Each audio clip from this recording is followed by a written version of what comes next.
say she's in the class 18, stuck in her daydream. Been this way since 18, but lately her face seems slowly sinking, wasting, crumbling like pastries, and they scream the worst things in life come free to us.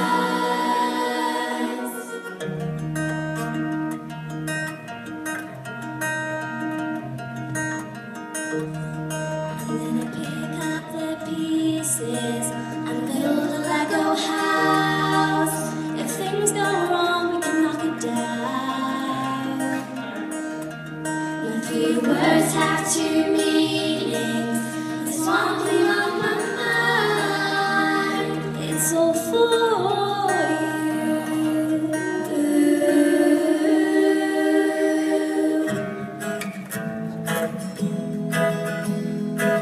Give a little time to